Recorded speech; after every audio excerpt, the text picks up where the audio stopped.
So the next verse is referring to Surah an-nur. These are the ayahs that are referring that whom you cannot marry. An-nur 24 and ayah 3.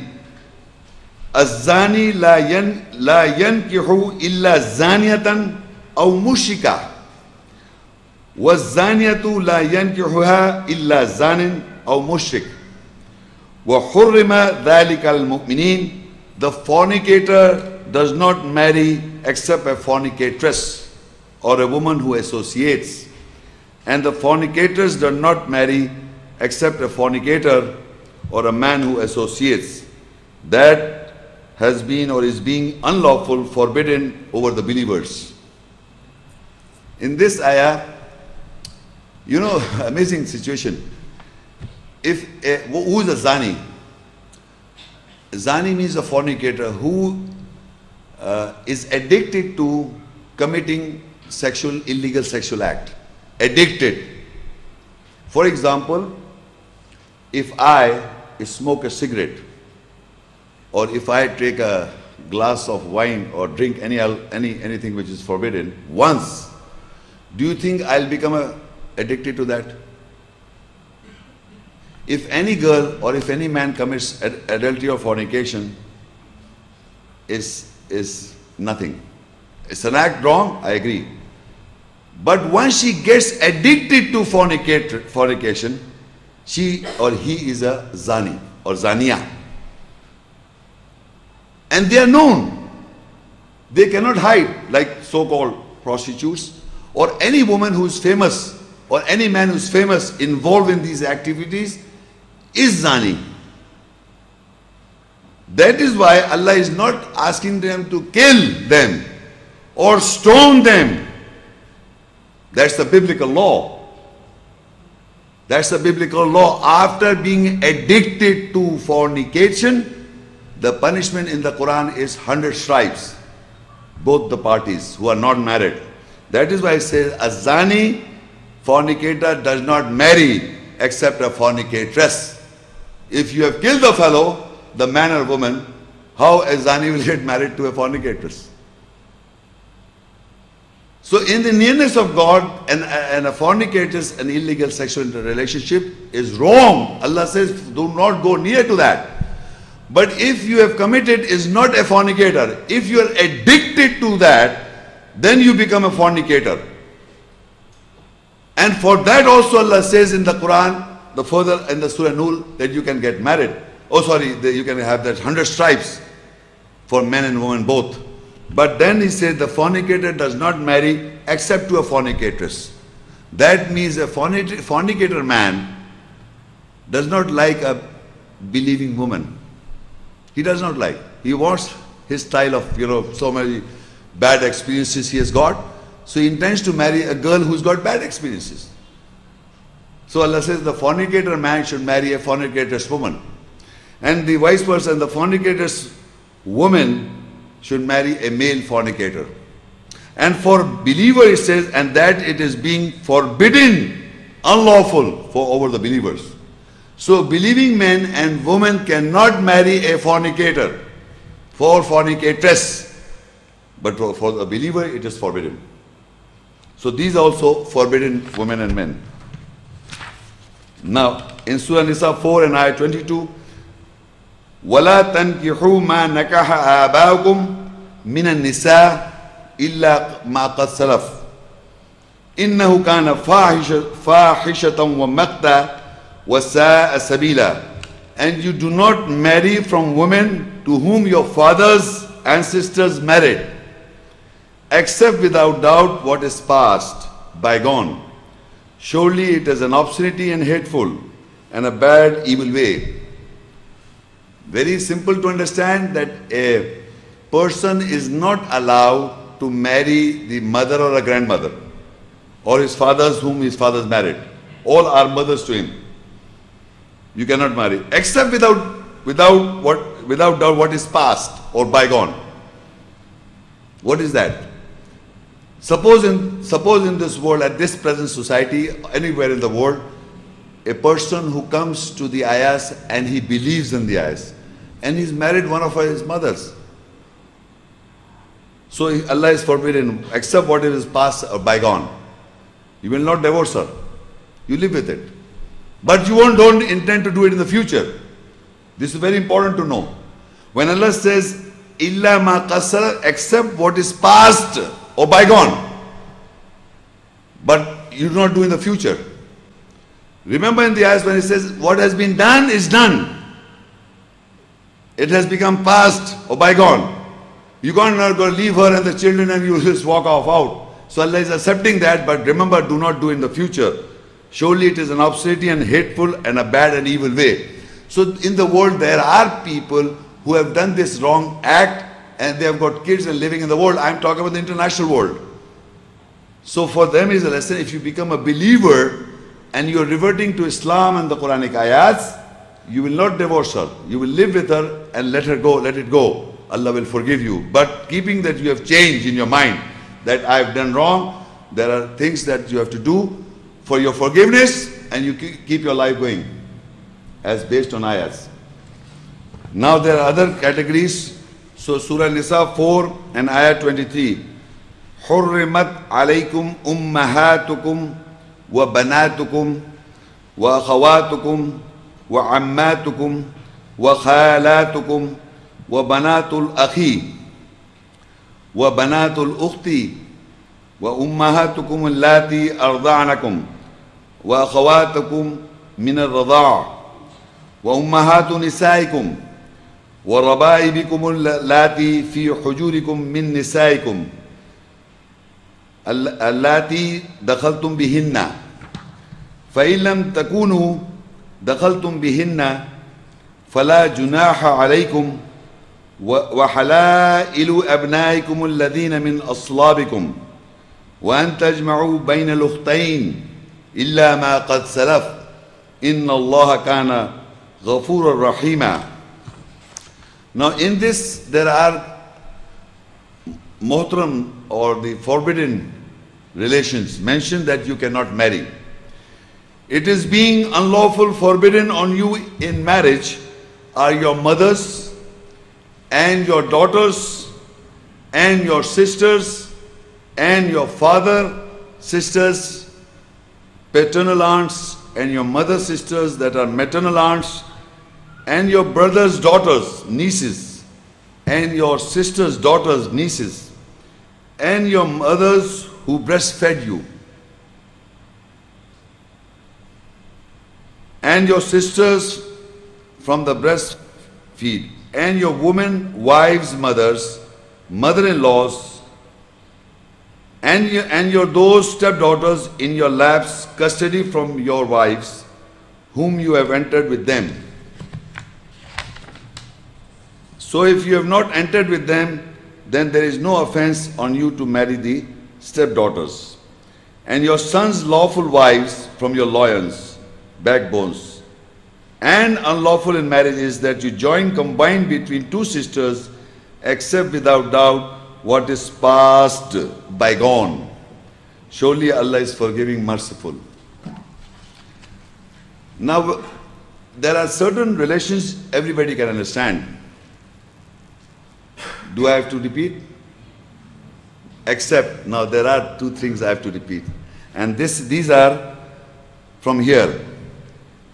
And your mothers who breastfed you and your sisters whom the breastfed.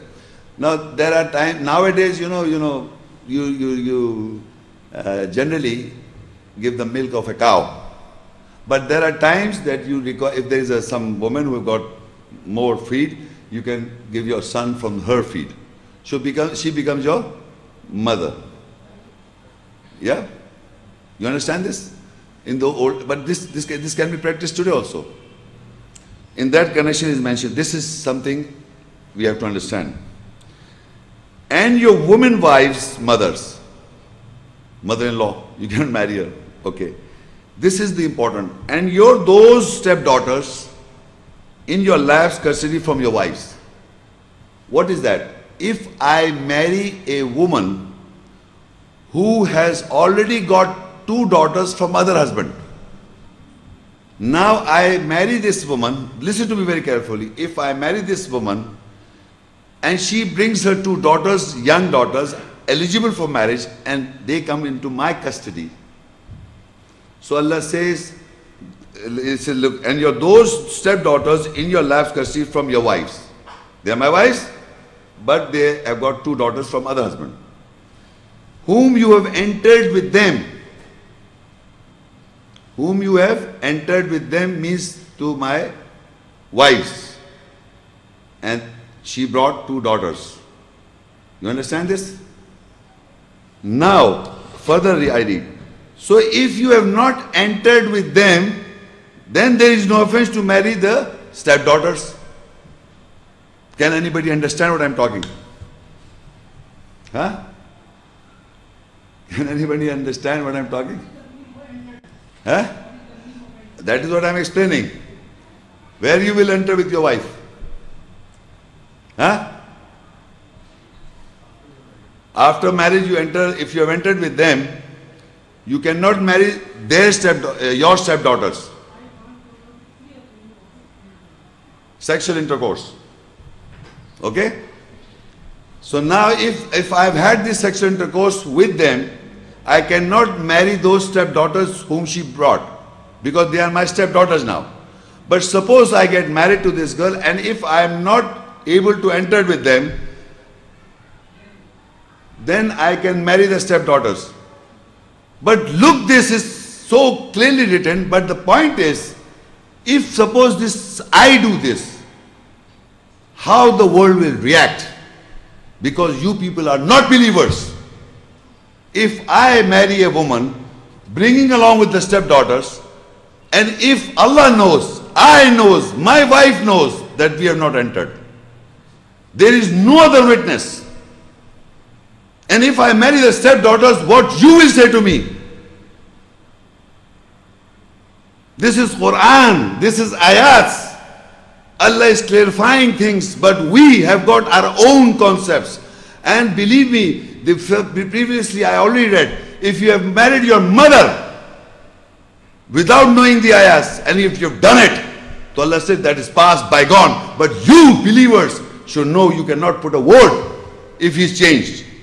But you will keep on cribbing. That man is doing this, that man is doing this. What is the purpose of these ayahs? That if somebody has done wrong and if he amends, you have no right to point a finger. Look into your own selves. When Allah has given the permission to do so, we will not go by the ayahs. We will say, oh, look at him. He married his mother first, then now he's married the stepdaughter. Look at this man. Who can be the witness? I'm asking you. Entered, that gentleman asked a very good question. Entered in him, in her. How? So if you have not done that, you can divorce her and marry the stepdaughter. Is allowed by Allah. And that is the witness. Who is the witness between these parties? Allah, that man and that wife. But what about you people? You will say, look at this guy. He married the first mother and now he's married the daughters. Astaghfirullah. He's doing wrong, committing adultery and fornication. This is man. If you are a believer, you don't have doubts. Even in the previous ayat, Allah says, if you have done it by wrong, that is past, bygone. Carry on. You don't have to point fingers. That is what Allah is educating. This is the important points. And further, your son's lawful wives. Again, the word is halailu, means your lawful wives from your loins backmost. If same is with the sons, if the sons did not enter, they are not lawful wives. Halal. Halal means that they are lawful. They become, that son has already had relation with the wife. They become lawful wives. So the father cannot marry those wives, the daughter-in-law. You cannot. But this son of mine has not made halal to the wife, is not become lawful to the wives. I can marry the daughter of my son, I can marry. You see, these are very important ayahs. You just read it, you know. Allah, that's why He used halailu abnaakum, meaning your son's lawful wives, that he has committed that act, so they have become lawful wives of the sons. So you cannot marry them. And those sons are from your loins, backbones. Now I cannot marry them. And further it says, and you combine between two sisters, except without doubt what is past, bygone. He always used this word, because Allah knows there are people who have committed this crime, and once they read the ayahs, they know they have done it wrong. And now they want to revert on the ayat. What do? They broke the family? They can keep on. You people that don't have to point fingers. This is the education, because it means you do not believe the ayahs. When Allah said it is bygone, past, done is done. What he will do? He will all still live all his life that I have done wrong. I have married two sisters. I have done this. You understand? You must understand these ayahs. When you have committed wrong out of ignorance, and once you correct, amend, so Allah is forgiving you, because lead your life. Otherwise, totally collapsed. He'll have severe depression. He'll go into agreed wrong and amend. That's the education. If you have amended yourself, no problem. Allah says, accept what is past and bygone. Now you don't do it and educate what is wrong and right about the relations. So this is how these are forbidden women. Okay? And in continuation, Surah Nisa 4:24, وَالْمُحْصَنَاتُ مِنَ النِّسَاءِ إِلَّا مَا مَلَكَتْ أَيْمَانُكُمْ كِتَابَ اللَّهِ عَلَيْكُمْ وَأُحِلَّ لَكُمْ مَا وَرَاءَ ذَلِكُمْ أَن تَبْتَغُوا بِأَمْوَالِكُمْ مُحْسِنِينَ غَيْرَ مُسَافِحِينَ فَمَا اسْتَمْتَعْتُمْ بِهِ مِنْهُنَّ فآتوهن أجورهن فريضة ولا جناح عليكم فيما تراضيتم به من بعد الفريضة إن الله كان عليما حكيما. Now Allah says these are very important ayahs. وَالْمُحْسَنَاتُ مِنَ النِّسَاءِ, and fortified women are unlawful to you. Fortified women, wal-muhsanatu min an-nisa. I'm just reading this portion. Wal-muhsanatu min an-nisa. It means a woman is fortified from the woman. There are many women, and one woman is fortified. She is also forbidden in marriage. What do you understand fortified? I explained to you in the beginning. No, you can say married, but actually fortified does not mean married. Nikah means married. Fortified means that they have surrounded and strengthened with defense against any form of attack, physical, sexual and emotional. So that means that woman is fortified. That means we can say she is fortified, that means she is married. You understand what I'm saying? A woman living with the parents is fortified or not? You'll understand. I'll ask a question. Come on. I'm asking you, listen to me very carefully. Any woman living with the parents is fortified or not? Huh? Not always. Hold on. One by one. Come on. Huh? No, he says. What about you people? Again, I'm repeating. Look, this is the very, very important. If she is not married, she is not fortified. Why? Because their men can approach them. The father cannot fortify her. It is the husband fortifies. And she has to be fortified for the husband. Otherwise she is open.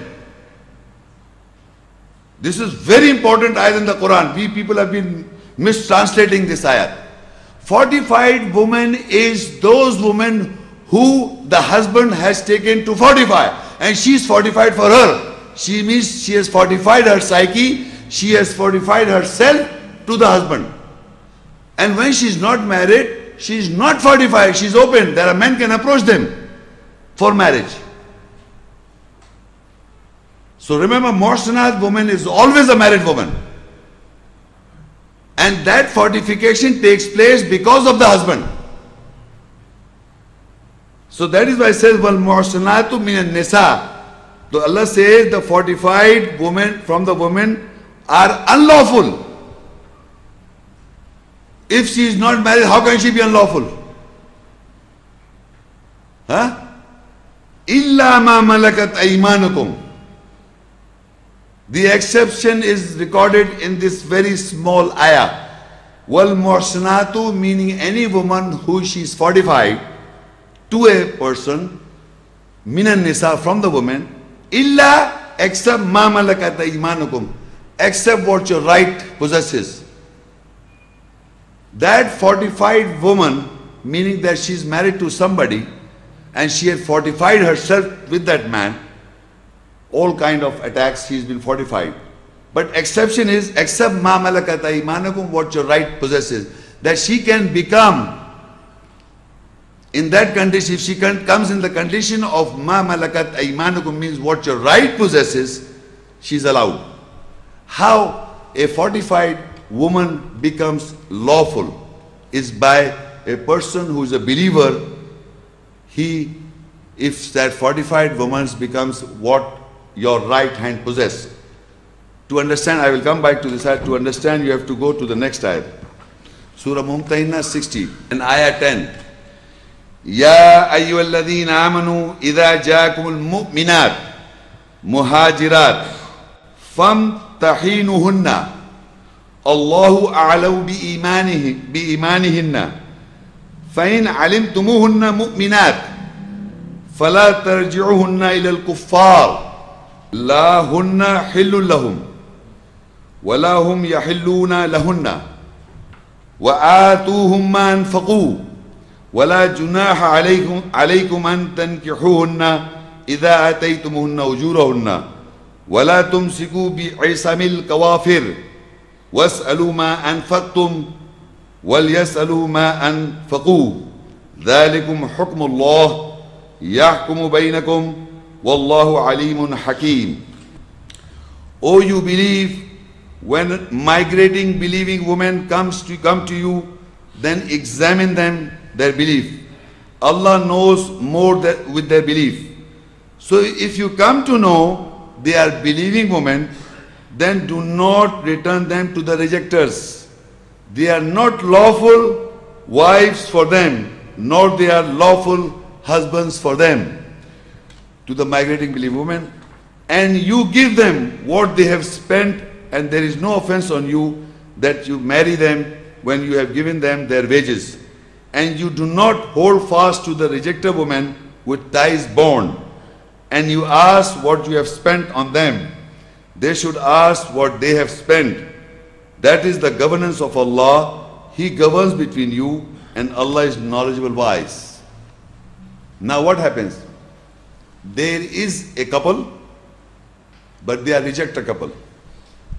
Married woman. A woman married. Muhsanat means she's been protecting herself or guarding herself for that husband.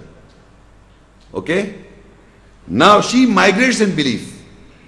She migrates in belief. She comes to a believer. So let's say, oh, you believe. When a migrating believing woman come to you, the believers, then examine them. Examine them means examine their belief. Allah knows more their belief. So if you come to know that they are believing women, then do not return the believing woman to the rejectors. They are not lawful wives to the husbands. So they were married, they were muhsanat. They were muhsanat. But they were muhsin to a rejecter. Muhsin means that to guard, strengthen, and the physical and sexual, the emotional attachment to the rejecter. They were married. They were muhsin. So now when they migrate and believe, that married woman, Allah breaks the relationship. It says they do not return to them to lecture. They are not lawful wives for them, and not they are lawful husbands for them. So how they become mamalakat? Now you see, you give them what they have spent. You giving some money what they have spent to the wives. Money. You are, in a way you are purchasing now. There is no offense on you that you marry them when you give them their wages. First you give the wealth to the person whom she was married, that he has spent what amount of money to the woman, and that can be a big amount, maybe 5 years married or 6 years marriage or 10 years, he can, I have spent so much money, okay, this money to the husband, say 10 lakhs. She is migrated in belief. Now you examine her, if she is a believer, then you give her wages and make her wife. This is how a ma malakat, what your right possess, comes. This is how a married woman, that is why Allah says, وَالْمُحْصَنَاتُ مِنَ النِّسَاءِ إِلَّا مَا مَلَكَتْ أَيْمَانُكُمْ. Fortified woman, she was fortified with the rejecter. She was a married, fortified woman with the rejecter. And now when she migrates to you, she comes to you as a believing woman, you examine her belief, and if you come to know she is believing woman, do not let her go back to the rejecter, because they are not lawful husbands to the wives, and neither these wives become lawful to the husband. They are muhsanat. Now how they become ma malakat, my right possesses, I will have to pay to the husband. I am paying some money to the husband. Hello? Yeah, paying money. So she's released. And now when I examine her, if I find that she's a believer, then I can marry her by giving her the wages. I can marry her. This is how the right hand possess becomes. Who? The fortified woman. If you have and you do not hold fast the rejecter woman with ties and bond, and you ask what they have spent, and if your wife becomes a rejecter and wants to go to the rejecter party, then you let her go. Don't hold fast. Vice versa. If you are a believing woman, man, and your wife is going to the rejection, Allah said, let her go. Don't hold fast to her. And what you have spent on her, ask from them that I spent this amount of money, take my wife. Go, she can go to the rejecter. So remember, these ayahs are based on belief and rejection. Allah has written over you and lawful permitted to you for you what is behind those relations. All the relations that I read, which are forbidden, mothers, sons, daughters, they all relations. So behind that relation, the other women are lawful. That you desire them with the wealth, with your wealth. To be of those 45, marry them. If you look in the Arabic, وَأُحِلَّ لَكُمْ مَا وَرَاءَ ذَلِكُمْ أَن تَبْتَغُوا بِأَمْوَالِكُمْ مُحْسِنِينَ غَيْرَ مُسَافِهِينَ.